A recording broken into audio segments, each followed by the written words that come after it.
Hello and good morning to all of you. So, in this lecture, okay, ledger and posting, we are going to discuss how to do the posting. So, the process of posting, there are two ways of posting the transaction. Here, we shall learn the process of posting affecting account which are drawn in the ledger for all recorded transactions in journal and in subsidiary book. To understand the process of posting, we will bifurcate the total process posting in two parts, that is posting from journal entry and posting from subsidiary book. Now friends, posting from subsidiary book as per the revised syllabus એ તમારે study નથી કરવાનું બરાબર. So we just will discuss the process of posting from journal entry. So very simple it is how to do the posting from journal entry. एक transactions we will try to understand. First we will discuss the process of posting for simple entry. So we know that in simple entry only two accounts are affected. Okay, one account is debited and one is credited. Now if we are passing simple entry, then how to do the posting? एक transaction समझो તમે. On 15th April received 6500 from Raj towards receivable. So we received cash from Raj. તો એની journal entry શું થાય? તો એની entry થાય cash comes in, so cash account debit and Raj is giver, તો Raj account credit. So here two accounts are affected, one is cash and second one is Raj. So as per the rule of posting, we have to open two account. એક બનાવવું પડે cash account અને એક બનાવવું પડે Raj account. The format of cash account or Raj account we discussed in the previous lecture કે કઈ રીતના accounts બને. So in each account there are two sides. Okay, that is called debit side and credit side. And in every account there are four columns on debit side: date, particular, JAP amount. Similarly credit side ઉપર date, particular, JAP amount. એટલે ચાર column debit side, ચાર column credit side ઉપર.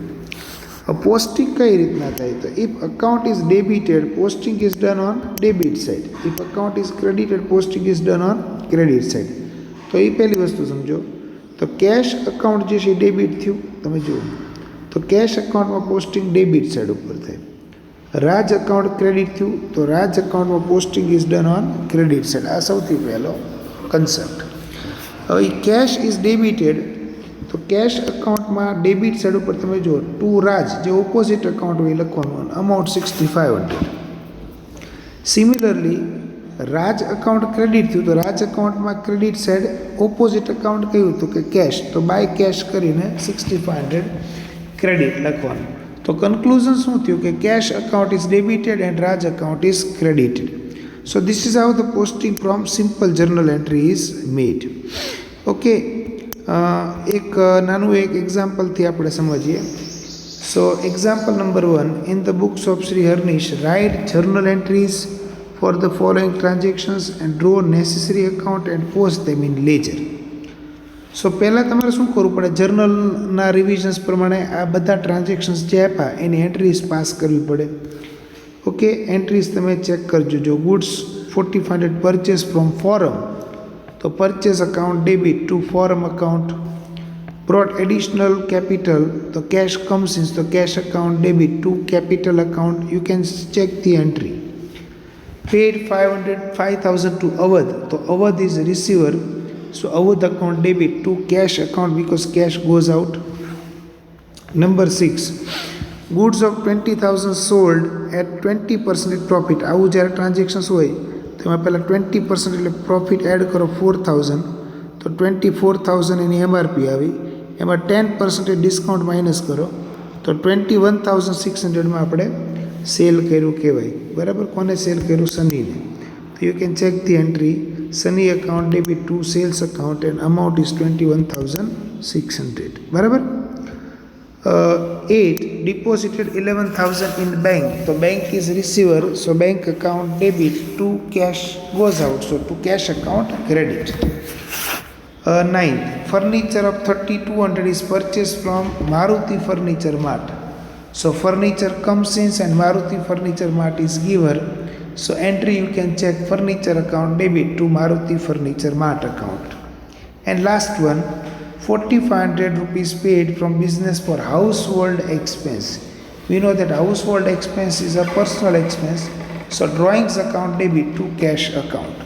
તો આવી રીતના તમે જો કે તમે બધી એન્ટ્રીઝ પાસ કરી તો ટોટલ આ રીતના બધી એન્ટ્રીઝ જે છે સિમ્પલ એન્ટ્રીઝ થઈ, બરાબર, because only one account is debited and one account is credited. Posting કરતાં પહેલાં શું કરી લેવાનું, you have to count the number of accounts that are affected. જે રિપીટ થતું એની ગણવું. જો કઈ રીતના, તો કે પરચેઝ અકાઉન્ટ નંબર 1, ઓકે, આ પરચેઝ, પછી ફોરમ નંબર 2, પછી કેશ નંબર 3, કેપિટલ નંબર 4, અવધ નંબર 5. પછી કેશ રિપીટ થયું તો ઇગ્નોર કરો, બરાબર, જે રિપીટ થાય એ અકાઉન્ટ એક જ વાર આવે. સેલ્સ નંબર 6, સની નંબર 7, એવી રીતના સની અને સેલ્સ 7 થયા. પછી બેંક નંબર 8, કેશ રિપીટ થયું. Furniture number 9, Maruti furniture number 10, drawing number 11.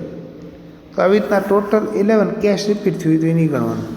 So in the ledger of અર્નિશ we have to prepare total 11 account. You can see 1 2 3 4 5 6 7 8 9 10 અને 11. આવી રીતના 11 અકાઉન્ટ્સ તમારે એક પેજમાં 3ની એવરેજથી તમે ડ્રો કરો, ઓર મેક્સિમમ 4, તો 3 પેજની અંદર તમારે આ ટાઈપના ટેબલ્સ બનાવવા પડે. હવે એક એક એન્ટ્રી તમે જો, purchase account debit two forum, આ એન્ટ્રી છે. તો પરચેઝમાં ડેબિટ સાઈડ અને ફોરમમાં ક્રેડિટ સાઈડ પોસ્ટિંગ થાય. આ રીતના તમારે સમજવાનું.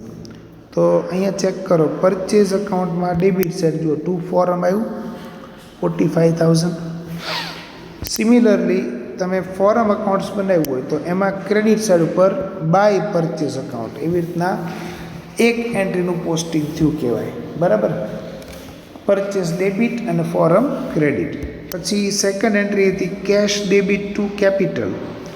તો કેશ અકાઉન્ટમાં ડેબિટ સાઈડ છે, રૂલ સેમ જ રહે. કેશ અકાઉન્ટમાં ડેબિટ સાઈડ, ડેટ 3 ટુ કયું અકાઉન્ટ છે તમે એન્ટ્રી ચેક કરજો, કારણ કે for me it is not possible to show all the detail here. So cache debit to capital accounts credit થયું તો ટુ કેપિટલ 60,000 લખવાનું, બરાબર. અને કેપિટલ ક્રેડિટ થયું તો કેપિટલમાં credit side by cash 60,000 rupees. So આ રીતના બધી એન્ટ્રીઝ જે પાસ કરી, બધી એન્ટ્રીનું પોસ્ટિંગ તમારે આ રીતનું કરતું જવાનું. So please complete this sum and wait for the next lecture where I am going to explain the posting of combined entry. That will be little difficult for you. Okay, આ એક તમે practice કરી નાખજો. Thank you.